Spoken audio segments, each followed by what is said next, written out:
Fala, galerinha do Unimais, essa turma de medicina, tudo bom com vocês? Como é que vocês estão?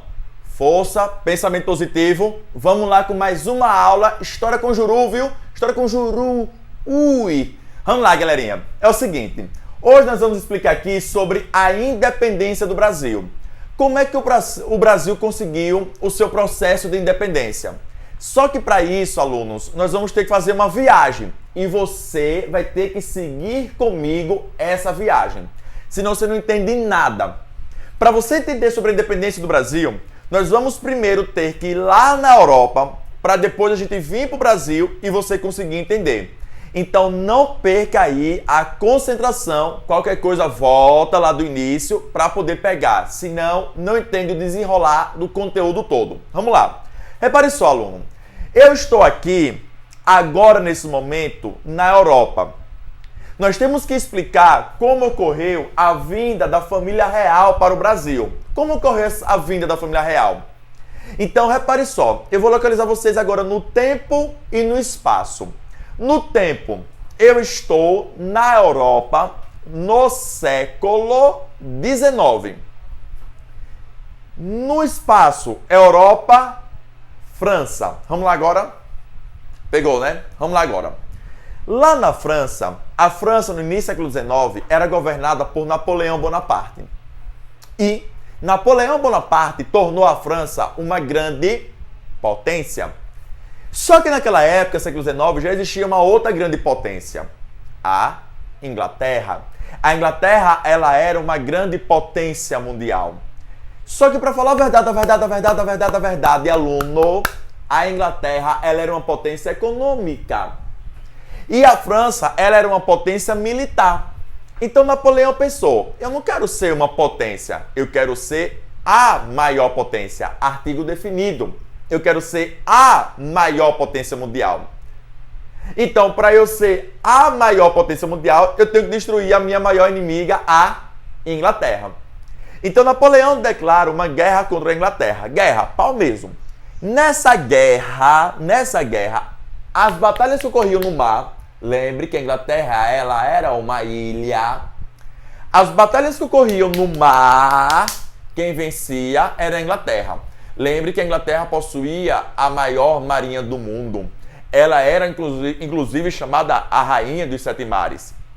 Então, no mar, a Inglaterra vencia. Na terra, Napoleão vencia, porque Napoleão possuía um exército poderoso.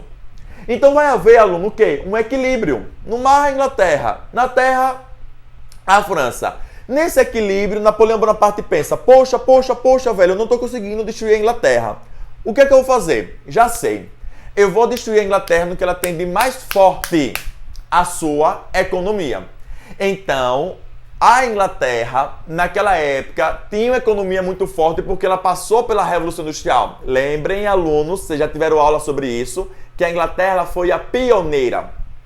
E então, o Napoleão Bonaparte decretou o bloqueio continental. Anota aí o que foi o bloqueio continental. Foi quando o Napoleão Bonaparte disse que nenhum país da Europa poderia fazer comércio com a Inglaterra. Se algum país desobedecesse, ele pegaria seu poderoso exército e iria invadir este país. Então, isso é o que nós vamos chamar de bloqueio continental. Então, alunos, naquela época, os países dependiam muito da economia da Inglaterra. Os países dependiam de vender seus produtos agrícolas para a Inglaterra e de comprar os produtos industrializados da Inglaterra. Eles dependiam bastante disso. Logo, os países da Europa vão ficar prejudicados sem poder fazer esse comércio com a Inglaterra.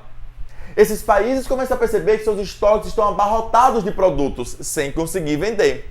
E outro, aluno, a França, ela não era essa potência econômica toda. Ela ainda não tinha passado pela Revolução Industrial. Para a França agora pegar e substituir a Inglaterra na economia. E a França, a partir de agora, comprar todos os produtos dos países europeus e de vender produtos industrializados. A França não era essa potência econômica toda. Então, naquela época, os países vão estar dependendo muito da economia da Inglaterra. E eles começam a perceber que seus estoques estão abarrotados. E agora é a grande pergunta. Se correr, o bicho pega.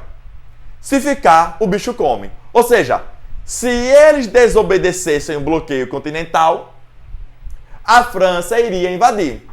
Se correr, o bicho pega. Se ficar parado sem fazer comércio com a Inglaterra, o bicho comia.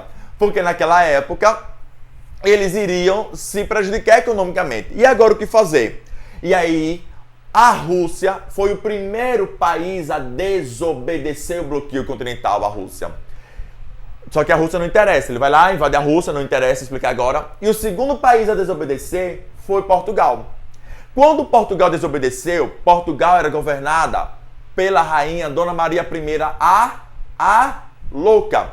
Ela estava perdendo a sua insanidade mental, a Maria I. Então, quem vai assumir o trono, para falar a verdade, quem vai estar governando, é o seu filho, Dom João VI.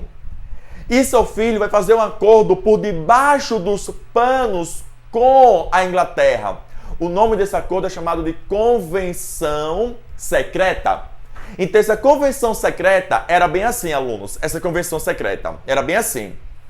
O rei de Portugal vai chegar até o rei da Inglaterra e pedir proteção. Vai dizer bem assim: ei, rei da Inglaterra, eu não tenho condições de ficar muito tempo de fazer comércio com você. Eu preciso da sua economia. Eu preciso comprar seus produtos e de vender meus produtos para você. E você é meu maior parceiro econômico. Aí o rei da Inglaterra, oxe, sem problema, pode vir fazer comércio comigo. Só que aí, Dom João VI falou o seguinte: porém, contudo, entretanto, se eu desobedecer o bloqueio continental, eu vou ser invadido pela França. E eu preciso fugir de meu país e ir para a minha maior colônia. Qual seria a maior colônia? Qual seria a maior colônia? O Brasil. Então, naquela época, alunos, o Brasil era a maior colônia que Portugal possuía. Então, a Inglaterra disse assim: não, calma, come on, baby.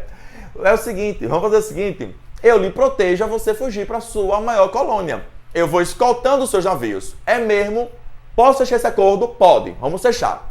E aí, Portugal, depois de fazer esse acordo por debaixo dos panos com a Inglaterra, Portugal vai lá e desobedece o bloqueio continental. Como a França tinha prometido, quem desobedecesse seria invadido. Só que Napoleão, a figura dele, a pessoa dele, estava lá na Rússia. Então Napoleão mandou as tropas do general Ginet, já que francês tem que fazer o biquinho, as tropas do general Ginet para invadir Portugal. E aí, naquela época, aluno, estava todo mundo desesperado. Meu Deus do céu, está chegando as tropas da França. E todo mundo louco, correndo para se salvar. A nobreza portuguesa, uns 15 mil nobres, desesperados, colocando suas riquezas dentro das embarcações, seus luxos de cristais, seus livros, seu ouro, e todo mundo correndo, e Dona Maria I louca diz uma frase bem coerente: não fujam, não fujam, não fujam, que... não fujam, não fujam, não fujam. Para que essa correria toda? E aí, naquela época, todo mundo esperado fugindo, correndo. E ela fala essa frase, né, que ficou marcada na história: não corram, não corram, não corram, para pensarmos que não estamos fugindo. Ora, bolas, eles estavam fugindo. E aí a coroa portuguesa zarpa para o Brasil. Chega no Brasil, rapidamente abarca ali em Salvador, mas eles vão para o Rio de Janeiro. Lembrem-se que o Rio de Janeiro era a capital do Brasil nesse momento. Então eles chegam no Rio de Janeiro. E quando eles chegam no Rio de Janeiro, alunos, a primeira medida que Dom João VI faz ao chegar no Brasil, a primeira medida foi a abertura dos portos às Nações Amigas. Alunos, vocês não podem esquecer. Essa foi a primeira medida que Dom João VI fez ao chegar no Brasil. A primeira medida, a abertura dos portos às Nações Amigas. E o que isso significou? Significou, alunos, isso aqui, ó, o fim do pacto colonial. Lembram o pacto colonial? Em que o Brasil somente poderia fazer comércio com a sua metrópole portuguesa. Então, alunos, quando ocorreu essa abertura dos portos às Nações Amigas, ocorreu o fim do pacto colonial. Ou seja, o Brasil agora pode fazer comércio com quem ele quiser. Principalmente a sua amiguinha. Quem? Principalmente a sua amiguinha Inglaterra. Principalmente a sua amiguinha Inglaterra. Alunos, veja só. Deixa eu explicar para vocês. Vocês têm que ter esse entendimento. Portugal, ele fez isso, não foi porque ele queria, não. Ah, eu quero abrir os portos das Nações Amigas. Não. Até porque Portugal dependia muito do Brasil. O Brasil era a galinha dos ovos de ouro de Portugal. Então, naquela época, a Inglaterra pressionou. Lembra daquele acordo que eu expliquei? Então, a Inglaterra disse bem assim, olha aí, Dom João VI, conta aí, fugiu pro Brasil, né? Fugiu, né? Chegou salvo, não foi? Chegou salvo. Ninguém morreu, não foi? Quem protegeu? Quem protegeu? Oi, ai. Joy English. Joy English protegeu vocês. Agora é o seguinte, Dom João VI quer fazer comércio com sua colônia, o Brasil. Pode abrir os portos de comércio. Então essa medida aqui, aluno, não foi feita porque Dom João VI queria, eu queria. Não! Não! Foi porque a Inglaterra pressionou. Não pode esquecer isso aqui. Cai muito, pode perceber aí no material que vocês têm, tem questões sobre isso para vocês resolverem. E aluno, naquela época, o rei de Portugal, Dom João VI, assinou os famosos tratados de 1810. Jurubeba, que tratados eram esses? Eram tratados, que também posso chamar do seguinte nas questões, ou tratado de comércio e aliança, ou tratado também, ou tratado de comércio e navegação, ou tratado de aliança e amizade, ou os famosos tratados de 1810. Que diz o que esse tratado? Que o Brasil, naquela época, vai cobrar impostos do seguinte, o Brasil. Toda mercadoria que a Inglaterra enviar para o Brasil vai cobrar um imposto de 15% sobre a mercadoria da Inglaterra. Você tem que saber esses valores, viu, alunos? Vocês têm que dominar esses valores.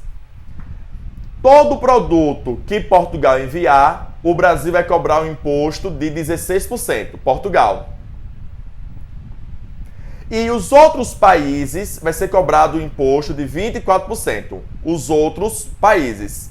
Então, alunos, é isso aqui que vai ser. Olha que absurdo. Portugal, que é a metrópole do Brasil, que é a mãe do Brasil, está pagando mais impostos que a Inglaterra. Eu sei, aluno. Eu sei. Que era somente 1%. Eu sei. Porém, contudo, entretanto, esse 1% que Portugal paga mais que a Inglaterra mostra o quanto ela estava desmoralizada. Ou seja, a Inglaterra agora, paga menos impostos que Portugal, que chegou agora. Já está sentado na janela. Vamos lá. Então, esse aqui são os impostos. Tem que saber, viu, aluno? Tem que dominar. Abertura dos portos das Nações Amigas e os tratados de 1810. Agora entenda. Por que eu coloquei esse slide com essas duas bolas e aqui a intersecção, olha. Aqui a intersecção. Porque, alunos, isso cai bastante nas questões. Devido a essas duas medidas, vai estar havendo uma entrada maciça de produtos ingleses. Porque essas duas medidas vão beneficiar aos produtos ingleses adentrar o Brasil. Então vai haver uma enxurrada de entrada de produtos ingleses no Brasil. Primeiro, porque eles pagam menos impostos. E segundo, que essa abertura dos portos foi principalmente para sua amiguinha Inglaterra. Então está havendo entrada gigantesca. Inclusive no seu material tem charges falando sobre isso. Dessa entrada gigantesca de produtos. Então, alunos, é isso que vai ocorrer naquela época no Brasil. Essa é a consequência dessas duas medidas. Essa entrada maciça de produtos ingleses no Brasil. De todo tipo, até caixão eles vão enviar. Caixão, patinete, vão enviar para o Brasil.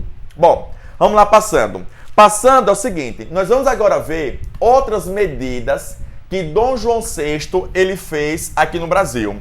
Que eu vou chamar aqui, alunos, de medidas internas. Então, essas medidas, vamos fazer o seguinte. Vamos dizer que essas duas medidas aqui que eu expliquei logo, são medidas macro. E essas outras medidas que eu vou explicar agora são medidas micro, pequenas, mas que foram importantes para o Brasil. Vamos lá ver que medidas foram essas. É o seguinte, medidas internas. Além disso, ele fez um alvará de liberdade industrial. O que é isso, Jurubeba? Alvará, é lei. Ele permitiu o Brasil ter indústria. Lembrem-se, alunos, lembrem-se. Devido ao pacto colonial, o Brasil era proibido de ter indústrias. Mas agora ele vai permitir. Mas me diga aí, vá. Cristiano, me responda. Vai, Cristiano. Você que sabe tudo. Cristiano, me responda. Quem é que vai querer abrir indústria no Brasil? Vá, me diga aí, vá. Vá, Cristiano, fale. Vá, rapaz. Quem é que vai querer abrir indústria no Brasil? Vá. Se os produtos ingleses estão entrando em grande quantidade no Brasil, produtos de melhor qualidade, produtos mais baratos. Lembre que a Inglaterra já estava na sua primeira revolução industrial. Então, esse alvará de liberdade industrial foi uma lei morta. Foi uma lei morta. Vai ser criado o Banco do Brasil, que até hoje existe. Vai ser criada a Casa da Moeda. Pode pegar qualquer cédula de dinheiro que você tem aí na sua mão e ver que tem bem pequenininho. É Casa da Moeda do Brasil. Foi Dom João VI que criou. Ele criou o Jardim Botânico lá no Rio de Janeiro. O Jardim Botânico, aluno, não é assim para um jardim lindo para passear. Não. Era um local onde se fazia pesquisas da flora, da fauna. Olha aí, já instigando as pesquisas científicas. Ele trouxe a chamada Missão Artística Francesa. O que é isso, Jurubeba? Ele trouxe artistas da França. Mas, Jurubeba, ele trouxe artistas da França. Mas a França não invadiu. Olha, pessoal, o problema aí é problema político. Na área cultural, não. E outra, nessa época, a França de Napoleão Bonaparte estava entrando em decadência. Devido às várias guerras que Napoleão fez, prejudicou as finanças.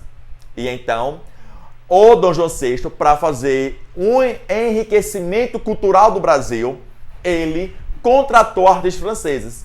Que esses artistas estavam em crise econômica, porque esses artistas eram contratados por eles eram contratados por Napoleão Bonaparte para fazer pintura das suas batalhas, contar assim através das imagens. Só que eles estão desempregados. Aí Dom João VI aproveita que a mão de obra está barata para poder trazer esses artistas. Olha, aluno, aqui, olha. Um desses principais artistas é Jean-Baptiste Debré. Debré vai fazer várias obras no Brasil. As obras de Debré eram retratando o cotidiano do Brasil. Então essa imagem aqui de Debré, ó, ela é muito famosa. Retratando aqui um capitão do mato que era negro, açoitando um escravo negro que deve ter cometido algum erro. E isso era feito em praça pública. Então, quem é que fazia isso? Essas imagens, essas pinturas? Debré. Aliás, essas pinturas de Debré ajudam muito a história brasileira a entender como era naquela época. Ele fez mais de 300 telas como essa, do cotidiano do Brasil. Olha o Banco do Brasil, que até hoje existe. Olha, olha a Faculdade de Medicina, que até hoje está lá no Pelourinho, olha, lá em Salvador. Olha. Intacta, perfeita, foi restaurada. Olha aqui, olha, a Biblioteca Real, com os livros. Naquela época, sinônimo de assim, riqueza intelectual era você ter livros. Então, a nobreza portuguesa traz seus livros. E quando eles vão embora, eles deixam esses livros aqui. Olha que maior legal. Além disso, olha, Faculdade de Direito no Rio de Janeiro, Faculdade de Medicina na Bahia, como a gente mostrou aquela imagem. Teatro Real, que até hoje existe, é o teatro lá do Rio de Janeiro, municipal do Rio de Janeiro. Biblioteca, como a gente lhe mostrou. A imprensa régia, o primeiro órgão de imprensa no Brasil. O nome é régia devido a rei, porque foi o rei de Portugal que criou. Então foram várias medidas que Dom João VI realizou internamente no Brasil. Além disso, alunos, ele realizou medidas externas. Ele conquistou a Cisplatina. A Cisplatina é onde hoje é o Uruguai. A Cisplatina, então, era uma região muito rica em prata. Ó o nome, ó, platina, prata. Então, ele vai querer conquistar essa região devido à riqueza de prata dessa região. Ele conquista a Guiana Francesa. A Guiana Francesa é o quê? É uma colônia da França aqui na América. Tá ligado, aluno? Lá em cima, no norte do Brasil, tem Guiana Francesa, Guiana Inglesa, Guiana Holandesa. A Guiana Holandesa virou Suriname. A Guiana Inglesa é só Guiana. E a Guiana Francesa era uma colônia da França. Então, o que aqui Dom João VI pensou? Se a França invadiu o meu país, eu vou invadir uma colônia da França aqui na América. Então, questão de revanche. Revenge. Então, ele foi lá e conquistou a Guiana Francesa. E aí, alunos, nós vamos aqui, a partir de agora, fazer um processo da independência. Como ocorreu esse processo de independência? Então vamos aqui elencar os vários fatos que ocorreram até chegar propriamente aqui no Grito do Ipiranga. Vamos lá? Veja só, ocorreu aqui a chamada Revolução Liberal do Porto. O que foi isso, Jurubeba? Foi o seguinte, no ano de 1820, os portugueses finalmente conseguiram expulsar o exército da França do seu país. Mas com a ajuda da Inglaterra. Expulsou, Jurubeba, expulsou. Só que, pessoal, Portugal está destruída, foram 12 anos de guerra, está destruída, acabada, arrasada Portugal está. Então, o que vai estar acontecendo aqui? Os deputados portugueses vão, após a expulsão do exército da França, se reunir e fazer uma assembleia. E aí eles vão elaborar uma constituição. Nessa constituição, eles vão limitar os poderes do rei Dom João VI. Após realizar essa constituição, eles vão dizer o seguinte, alunos, eles vão dizer o seguinte: Ei, Dom João VI, Dom João VI, você que está aí no Brasil, é você mesmo, rei covarde, fujão. Dom João VI, volte para Portugal, volte, já está na hora. Falou os deputados portugueses, que eram que? Liberais, burgueses. Falou liberal, aluno, lembre de burguês. Aí Dom João VI não vai querer voltar para Portugal, porra. Portugal destruída, acabada, em crise econômica. Dom João VI aqui no Brasil, lá no Rio de Janeiro, olha lá, ó, praia, pato, tudo de boa, na lagoa, de leve, na neve, de boreste, na floresta. Você acha que Dom João VI vai querer voltar? Não vai, aluno. Não vai. Dom João VI vai ficar no Brasil. Só que os portugueses fizeram uma revolução na cidade do Porto e exigiram a volta imediata de Dom João VI. Imediata. E Dom João VI, volte imediatamente para o Brasil. Ou, desculpe, para Portugal. Volte imediatamente para Portugal. Ou você volta para Portugal, ou nós vamos tirar o seu trono. Aí Dom João VI, não, tava brincando. Brincadeirinha, eu vou voltar. E aí Dom João VI volta para Portugal. Quando Dom João VI chega em Portugal, os deputados portugueses disseram bem assim: Ei, Dom João VI, e cadê Pedrinho? Cadê Pedro de Alcântara? Aí Dom João VI, Pedro ficou no Brasil. Só que os deputados portugueses disseram bem assim, ó, não, Pedro tem que voltar, porque ele tem que concluir seus estudos aqui na Europa. Mentira, alunos. Lorota, balela. Sabe o que os portugueses queriam? É que toda a família real retornasse a Portugal para eles voltarem a colonizar o Brasil. Lembra no início da explicação que devido à abertura dos portos das Nações Amigas, o Brasil acabou com o pacto colonial? Lembra? Então os portugueses estão desesperados, pô, os portugueses. Estão desesperados, os portugueses. Porque estão em crise econômica, seu país está destruído, acabado, arrasado. E aí, eles querem que Dom Pedro I volte para Portugal, para voltar a colonizar o Brasil. Só que Dom Pedro I vai receber uma pressão muito grande. Qual é a pressão? De um lado, o diabinho, dizendo bem assim, volte, menino Dom Pedro. Do outro lado, que é como se fossem os anjinhos, que era a elite brasileira. Quem é essa elite? A elite latifundiária disse assim, não, Pedrinho, fique no Brasil. Se você voltar para Portugal, você daqui que assuma o trono, não vai demorar, vai ser Dom Pedro XX. Aqui no Brasil, você vai ser Dom Pedro I. Fique no Brasil, menino Pedro. Só que a elite brasileira queria que ele ficasse aqui no Brasil, por causa de quê, alunos? A elite sabia que se ele voltasse, ia voltar a ser colonizado. E se voltasse a ser colonizado, iria ter que, naquela época, vender seus produtos ao preço que Portugal queria. Então, eles ficando aqui no Brasil, Dom Pedro ficando no Brasil, a elite brasileira estava livre para fazer comércio o que eles quisessem, para vender seus produtos ao preço que eles quisessem. É essa a ideia, aluno. É essa a ideia. Então, naquela época, alunos, vai existir essa problemática. E agora? Ele fica ou volta? Fica ou volta? Me conta aí, vá. Diga aí. Me conta aí, vá. Fica ou volta? Vai. Aí, devido à pressão todinha, Dom Pedro I declara o dia do fico. Aquela famosa frase, né? Se é que a gente aprende no 4º ano. Se é para o bem de todos e felicidade geral da nação, diga ao povo brasileiro que eu fico. E todo mundo, tá, lorota, aluno. Então, foi o dia do fico. Então, aquela imagem bonita e essa frase bonita. Então, ele disse que iria ficar contrariando as decisões da corte portuguesa. Vai ter também o cumpra-se. O que é o cumpra-se?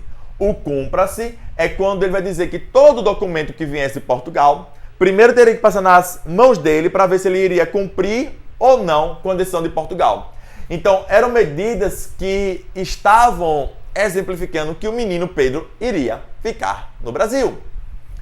Até que as cortes portuguesas enviam uma carta desaforada, dizendo bem assim: olhe, Dom Pedro I, se você não voltar imediatamente para Portugal, você será escoltado, você será preso e voltará em navios militares nossos.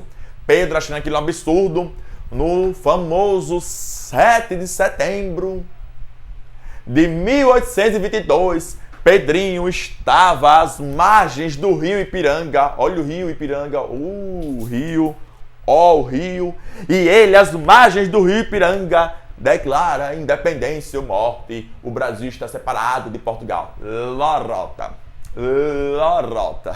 Sabe por que, alunos, é lorota? Porque diz que essa frase não existiu, né?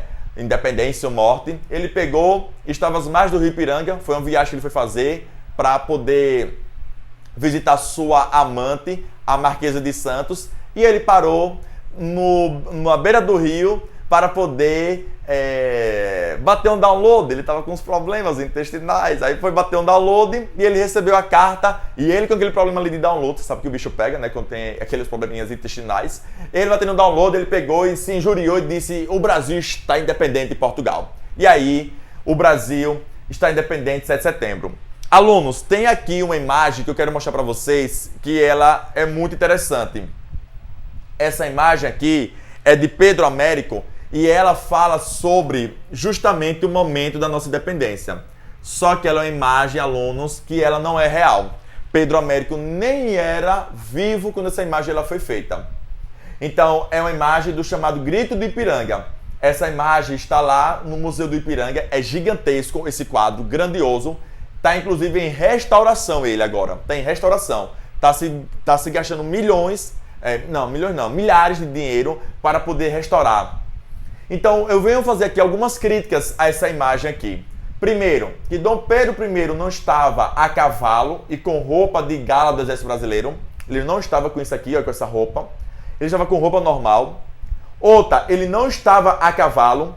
Ele foi visitar a Marquesa de Santos com um jeguezinho, um burrozinho, que aguenta mais carga, né, que é mais resistente à viagem. Não estava aqui esse exército são os chamados Dragões da Independência. Inclusive, toda vez que tem o 7 de setembro, esse exército faz o desfile, abre o desfile lá em Brasília, mas ele não estava com esse exército junto com ele na hora da viagem. Ele estava com alguns amigos, algumas pessoas. Veja que na independência brasileira só tem um homem aqui, ó, olhando o processo da independência, ó, representando o povo. Que perceba, aluno, perceba aqui, ó, que ele até está perguntando o que está acontecendo. O que é isso que está acontecendo? Independência. E veja que ele está fora da imagem, ó, é a margem da imagem, ó, é a margem, marginalizado. Isso quer mostrar o quê? Que o povo brasileiro não participou do processo de independência. O Brasil, nesse caso, dorme colônia e acorda independente. Então, alunos, as consequências da independência brasileira foram várias. O Brasil, massa, se tornou independente politicamente de Portugal, mas continuou dependente agora de quem? Me responda. Que? Isso mesmo. Ficou agora dependente economicamente da Inglaterra. E hoje em dia, dos Estados Unidos. E no futuro, próximo, da China. Só que com a independência brasileira não houve melhorias estruturais, não houve melhorias, mudanças, transformações na área econômica, na área social. Na área social, o Brasil continuou com a escravidão. Na área social, não acabou com a escravidão. Aliás, o Brasil foi o último país da América a acabar com a escravidão. Na área econômica, o Brasil continuou um país agrícola, voltado para a exportação, com base econômica agrícola. Então, não houve melhorias após o nosso processo de independência. Belezinha, alunos? Então, olha, o que eu tenho agora para lhe dizer? Eu tenho agora para lhe dizer que você tem que, aluno, tem que resolver as questões. Todas as questões que estão no seu módulo, todas, elas vão possuir aqui questões que eu expliquei. Tendo dúvida, manda para mim. Um beijão, Nimores. High five.